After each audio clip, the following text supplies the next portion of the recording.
Good afternoon, everybody. This is your host, Jason, and I welcome you into this webinar. The highlight of this webinar is the Asia Pacific University of Technology and Innovation, Malaysia. In this wonderful occasion, Mr. Thomas Tanama, the regional representative of APU-Malaysia, will be talking about APU-Malaysia. To Mr. Tanama, the stage is yours. Yeah. Thank you so much for Jason for the introductions. It's a pleasure that I can have the opportunity today to actually share information to all the students from Canisius. Thank you for all the members from the school. It was quite impressive to me that we are having this kind of platform to be used. I think that going digital nowadays, we have transformed almost step by step. And usually where we have a face-to-face, but today we have get used to the Zoom presentation via Zoom, and even we can do a counseling via a platform. So I think this is very good. Today, I'll just give a presentation about my university that I represent today. For those who are first time here, we are not new to Indonesia. We have been here for the past 20 years, and we are actually was founded in 1993. So there are actually two names in Indonesia that you will get to hear very often, that APU Japan and APU Malaysia. Let me just get it straight for everyone today that if you're talking about APU Japan, it's actually looking at the Ritsumeikan Asia Pacific University, which is located in Japan. And for us, we are being like a twins together with the short form names APU, but we stands for Asia Pacific University of Technology and Innovation, one of the largest private university that focusing on technology and innovations. Let me just share with you today. I am actually not alone. I have my colleagues stand by in the application. They can actually answer you if you have any queries. We'll leave a 10 minutes in the end of the presentation, but again, we have Marinda and Clarence as in the one team together. They will be actually answering you if you have any direct queries. So let's make the presentations a bit more, a bit not really formal, but if you have any questions, just type, we'll try to answer you. Yeah, my name is Thomas. And where is APU actually? We are located in the heart of Malaysia, the capital, the Kuala Lumpur.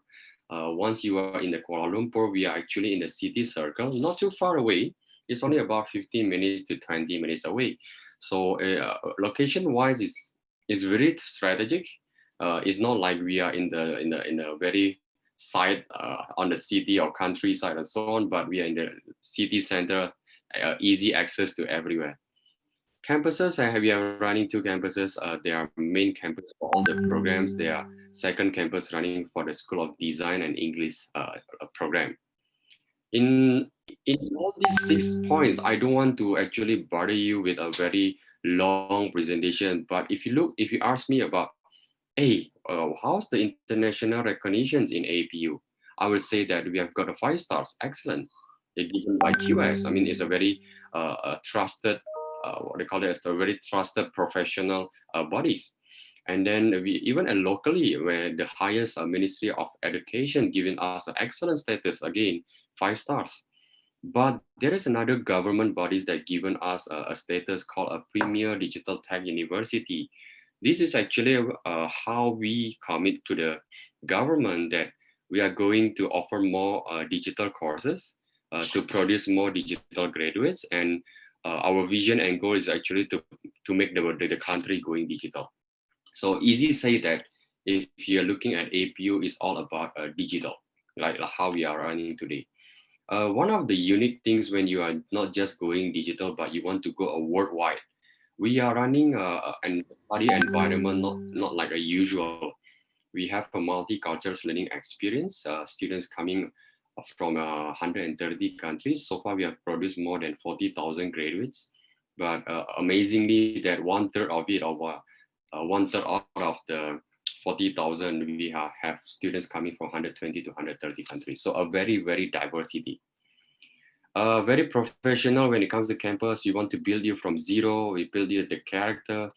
When it comes to us, I know that when you are looking for a US university in US or UK or somewhere in Europe, they don't care what you are wearing, but why we have to bother and care about you? Because we think that having a professional development in yourself is actually building your character. So one day when you are actually coming, look for a job, it's not about the papers, A4 papers that you got a certificates and look for the jobs.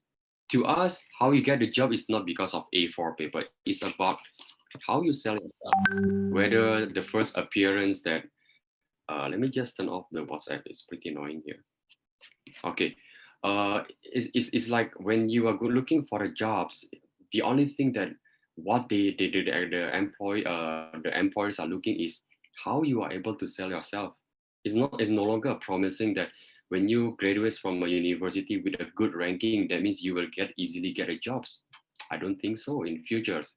So what we want, start from zero, we build a professional character, we'll build the study environments, then you can actually mix with the friends from a different background, different race.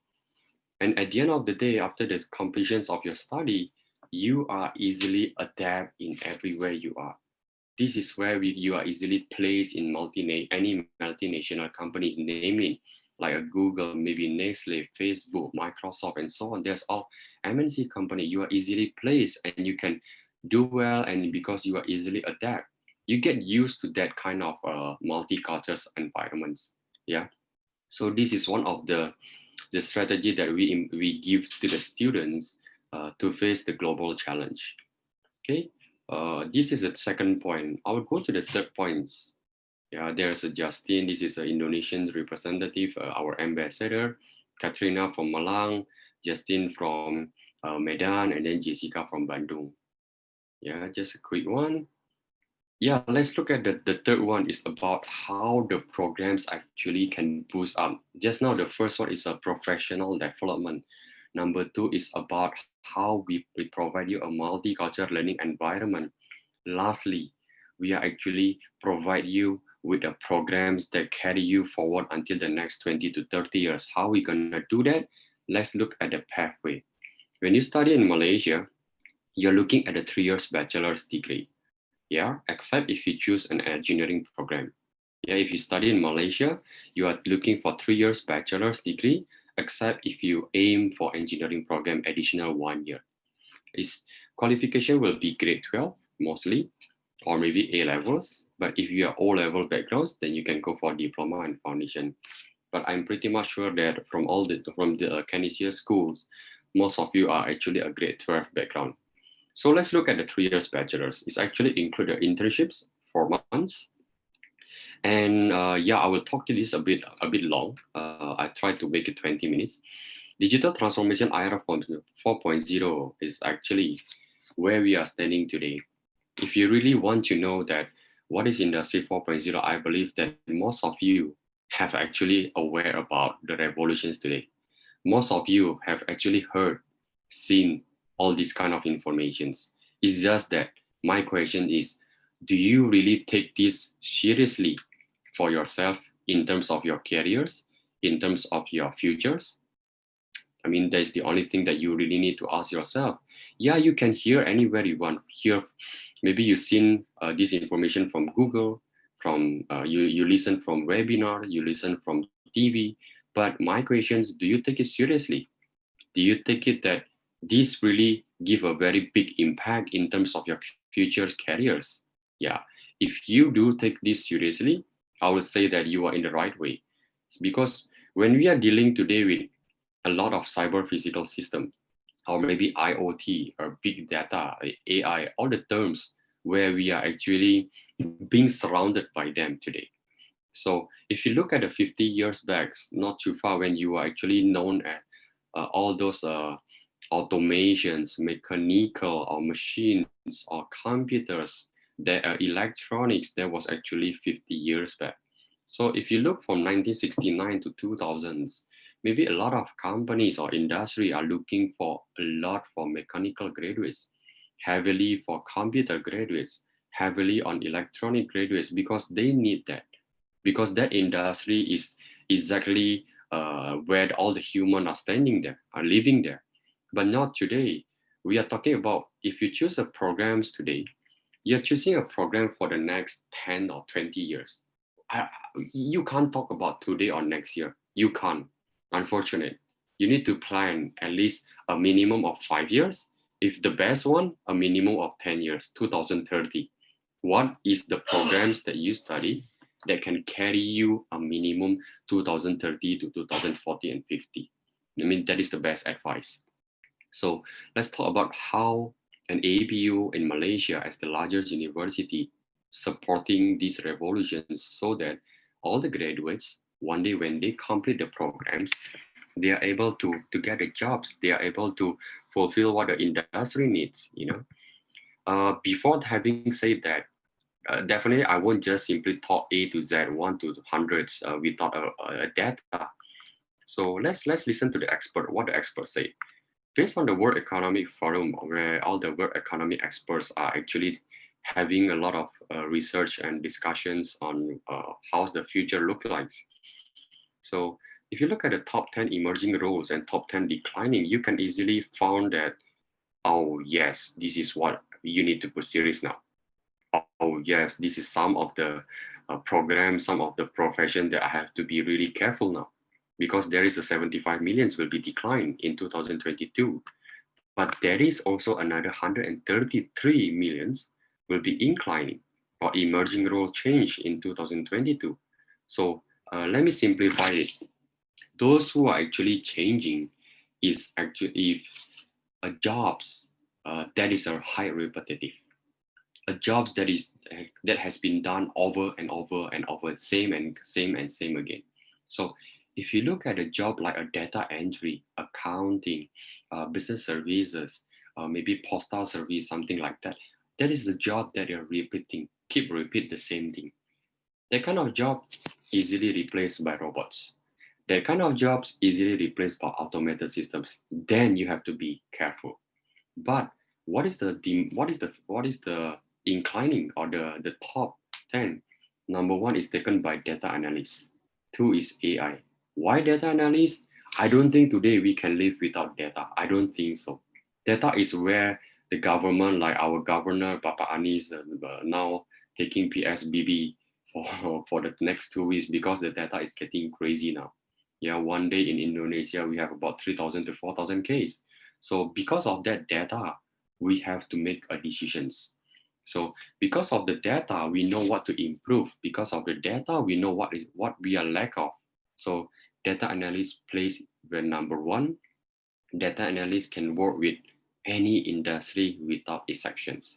Yeah. So if you really want to think on the futures technology side, you can think about data. This is where we have designed specifically to support Industry 4.0. I will just heavily presenting here today. If you look at the clockwise from 11 to 5 o'clock, you will see a faculty of computing and technology play a part. There is a mobile technology programs. I think that mobile technology is still growing more than a tablet and maybe smart laptop. You still everything you need to do the software. It has to be connected or how to say accepted in the mobile, like Android or iOS or anything. Number two will be you will see a lot of more devices. That's why we need the skills, IoT applications. Those who are building smart devices like maybe smart home, smart car, smart watch, like all those smart LED, smart aircon. Yeah, you can just control your aircon using a mobile. There is a IoT. Data science, I've just shared you a bit early. Those who are very expert in data, they program the data, they analyze the data. That data won't work without AI, artificial intelligence. When there is a data, there is someone who recommend you, there is someone who learn about you, there is someone giving you exact thing that you want. So that someone is AI. So data will work closely with AI, but when data become very personal and sensitive, you need someone to protect it, carefully monitor. That is a cybersecurity jobs. So that's why you can see the next one is cybersecurity. Those don't worry. Even when we actually monitor you, doesn't mean that we will expose what you are doing in at home today. No, it's carefully monitored. And all the data is getting big. It won't be small. It's getting big and big and big. You will need to store it in cloud. That's why we need a cloud computing graduates. Yeah. And then mechatronics is play a part in the robotics. So a combination of mechanical, electronic, and technology. And then there are two, digital business and marketing. Rather than going for old-fashioned business and marketing, I would say that let's go for digital. I don't have to tell you the reason. You know the reason. Yeah. So we do provide a digital business, digital marketing, even we have a digital transformations. And then followed by fintech financial technology, how you make payment online today, how you invest in stock market or in anything, investment product, in robo advisor giving you advice. Yeah, you can go for a cryptocurrency, Bitcoin. Yeah, so that's basically the programs that I highlight today. That this is the program that will bring you for the next 10 to 20 years. If you do take this seriously, you will put a note, you will do a screenshot, and then you will look for us if you are going for this kind of programs. Yeah. So apart from all the programs, we have more complete programs, but definitely not enough time to share all these complete today. Just go to the website later. I will share you our context. We have about 5 minutes time before Q&A. One of the thing that when I share number one high demand jobs is taken by data science, but there is one called number one, the highest paid jobs in the world that taken by actuarial studies. So as APU is one of the, again, not just largest, we are one of the top university in Asia for actuarial programs. So if you love mathematics, if you fall in love with mathematics, with calculation on the risk, in any kind of calculation, you might want to consider to take actuarial program. And you may want to choose us because we are the top in Asia. Okay, I'll just go through all, aside from all engineering and technology and accounting and business, I think that I will close the programs by the design. We do offer a very good design program like a digital advertising, industrial design, where you can design a product or transport with social distancing, for example, in the futures, or maybe a visual effects when you are watching a Mulan recently for the past 1 week. Yeah, this one a very quick 1 minute. I'll just go through a slightly quick on the what do you call that, photos about the campus. Student service, we have 3 minutes so that I can just play a quick one. We have designed a very modern campus with a colorful and futuristic ambience and all the auditoriums, and then go to the postgraduate lounge, very cozy, center point, a very happening place, cafeteria. And then you're moving forward, you definitely have a clinic, convenience stores, library, 2 floors. Yeah, just apologize if I have to go through a bit quickly. A smart discussion room, a very high tech, the only one in Malaysia, cybersecurity, talent zone. You will see a Cisco networking lab, gaming lab. You know, we are running Alienware, iStudio, AR and VR, robotics. I think we have a complete facilities that support your academic. So even the creative side, we have a industrial design workshop, green screen studio, editing film studio, VFX. Yeah, just go through it, another 2 minutes. And then moving forward, the sport facilities, and that's normal for all university. And we do have on-campus accommodations. It's very nice, single type of rooms, and also there is a twin sharing room, all attached bathroom, so not to worry. Price-wise, Malaysia, you can answer that. Yeah, I don't have to tell you, you can answer that. Malaysia, the price-wise affordable. Okay, lastly, I'll just go through the closing part. Definitely when all the students looking for the jobs, we have a career center to guide you, not to worry about that. But make sure that no one will knock your door and giving you a job. You need to look for the jobs. Yeah? Okay, we have esports. If you're into games, feel free to visit us, one of the largest. You can work part-time. Yeah, I'll just go through admission requirements today. Yeah, this is the closing presentations. Take notes. So for grade 12, you will need to have at least 70 and above in your final score. Yeah, final score comes from everything. Your report card, your school exam, when there is no national exam. So 70 and above. English, you look at IELTS. If you have IELTS starting from 5.0 to 6.0, it depends on the chosen programs. Yeah, so but I would suggest that at least always aim higher, 6.0. Even though some of the programs might only require 5, but don't worry. So 70 for the school final score, 5.0 to 6 for the IELTS. Only that. No additional exam or anything, just that requirements. Tuition fee wise, don't be bothered with all the numbers where I show you here. I will say that easily. 1 year will cost you in rupiah about 100 millions. Yeah, 100 juta, about a year. So if you take 3 years, it will easily cost about 300 millions. We don't talk about this. We will talk about the tuition fee when we have a one-on-one sessions. Yeah. And scholarship. If you're coming on any background, we are actually providing you up to 30% merit scholarships, where once you are entitled, for example, if you have a final score 9.0, you are secured for the next 3 years or 4 years of your study.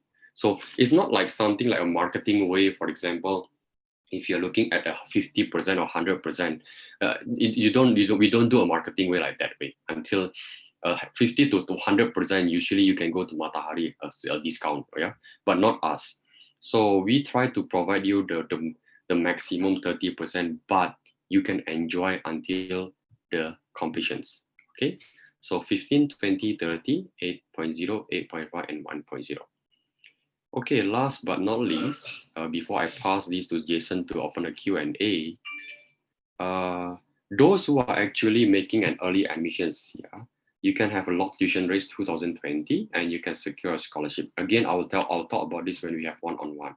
So I'll pass to Jason now to open Q&A, so at least we have a time. Thank you so much. I'll pass to Jason, yes.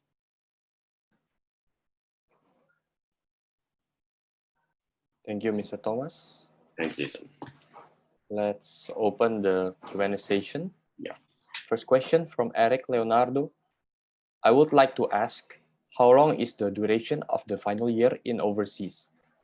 Do we also get a time for doing part-time jobs? Yeah, thanks, Jason, for the what is the name again of the students? Eric Leonardo. Eric Leonardo. Thanks, Eric, for the questions. Yeah, final year actually depends on the programs. If you want to do an overseas, for example, just now I didn't talk much on the university placement. You can do, let's say you are taking a program that is a 3 years bachelor's. You can do a 1+2, where what you will take 1 year in Malaysia and 2 years in overseas, such as UK or maybe Australia. Or you can also choose 2 years, 2+1, 2 years Malaysia and 1 year in overseas. Yeah, so we do have that kind of programs. Even we are running a 3+0, where you will study a 3 years in Malaysia, you will get a dual award. Means that you get a certificate given by APU-Malaysia and another one given by DMU UK. So you don't have to spend a higher budget to be overseas, but you can just spend affordable budget in Malaysia, you get 2 certificates. So that is also another a selling point, a very good point. Secondly, I think you are asking about, what is it again, Jason? Apologize. Do we also get a time for doing part-time jobs? Yes, when you are having a student visa, you can't work outside the campus. You're not allowed. But we in the campus, we offer you a working while you are studying. You can work in any of the department, like our international office. You can also work in a library or maybe technology services. We do have part-time job available for students. So you can gain some pocket money. That's really good. Okay, second question from Gregory Matian Herianto. Thanks. Excuse me, I want to ask, how do you apply to the available scholarship that's offered by the university? Okay. Yeah, I think we just shared with you earlier. I think we just shared with everyone. Applying scholarships in us is not easy. It's not hard, because since we have a very transparent scholarship, but again, when you apply scholarship, you need to submit a bit early, because scholarship wise is a limited. It's based on quota. So if you submit within this year, you will definitely secure the quota. But next year is the time that we will inform you which category you are. maybe you are fall under the category of 15% or maybe 20%, but the seat you have secured by registering today or making a registration by this year. Yeah. Okay, from Francisco Simajuntak. Yeah. I would like to ask, could you talk about the advantage associated with being part of the college alumni network? Yeah, advantage on the alumni network is I would say that when you connect with your alumni, you will actually expand or enhance your networking. A lot of them have a coming from a different backgrounds, and when they even go out and they have started their careers, they are even going for another different levels and another different backgrounds. So if we can get that kind of networks, it's really good for us that we will gain something in not just about connections, but we know and ideas about what they are actually having through the life experience and work experience and study experience. So I would say that, yeah, I totally agree with that if you get connected with the alumni. Okay, next question from Brian Chai. I want to ask, what are the excellence of APU Malaysia compared to APU Japan? Yeah, I won't say this as both are very good university. Both are running in a different, both have a different visions and goals on how they run the universities. As in APU Malaysia, we are actually having a complete different entity. We are not connected to each other at all. We are running separately. Just that when APU Malaysia is heavily focusing on the technology and innovation programs, whereby I believe that when I did some research about APU Japan, they are quite focusing on the business and international relations programs. So yeah, we are running a two different entity. If you're saying who is good or bad, no one is bad. All are good. All university in the world are good. No one providing you a bad educations. Yeah. Okay, next question. How much is the living cost in Malaysia, especially around the campus? Oh, that's very good questions. Malaysia, when I say affordable, definitely you need a numbers to answer you. Am I right? So if you look at how you pay in Jakarta in a medium level, I'm not saying in a high lifestyle, you'll pay about maybe 5 to 6 million rupiah per month, which include your accommodations and also which include your foods and some of your personal entertainment costs. So yeah, I would say that 5 to 6 million rupiah per month is pretty much good. It's really good. But if you have a bit more, then you can get a bit high lifestyle. We have Okay, some of the friends that actually our good friend, he can even live more below than 5 millions. So that is also another very good. It depends on how they manage the financial. next question from Brandon Julio. Yeah. Hi, may I ask, does APU accept TOEFL or only IELTS? Good questions. Yes, we do. We do accept both TOEFL and our internet-based system, and also we have IELTS. So we accept both. Even a Pearson PTE, we also accept MUET from Malaysia. So we have many qualifications acceptable. Okay. Last question. Yeah. I would like to ask, what are the documents that are needed to be prepared for the university admission? From Darren Hadi. Okay, Darren. This is applies for everyone who listening to my presentations. When you want to apply, you can apply now using using your grade 10 and grade 11 results. By that, we can actually doing evaluations and forecast your next year results. So we can issue you a conditional offer letter. Once you receive that, then you can actually make a registration or confirm your admissions. So just need a passport copy and grade 10 and 11 results. That's it. Okay, one last one. Christopher Adrian. So if we are accepted to the scholarship one, yeah, are we guaranteed to get a 30% discount, or we could be given less than that? Yep. Once you actually get a scholarship, for example, let's say you register by this year, you get this, you secure the seat. Yeah. But again, when I say the categories, it depends on your final scores. When you secure the seat, When you get a final score 9.0 and above, you will definitely 100% accepted for 30% scholarship. Yeah. So what you have to do is secure a seat, and then you will just claim from which category you will get later on. Okay, thank you, Mr. Thomas. I think it's What a about the great time now, insight. right? So, are you guys interested in studying in APU Malaysia? Thank you. I think another 10 seconds, so let me just close it. Thank you so much for everyone. Thank you, Jason, for a very good moderator to us. I think we'll need to pass to the next the next presenter. If any questions, feel free to visit our website, and I just share you the contact just now. Have a nice day, and good luck to everyone. Bye-bye.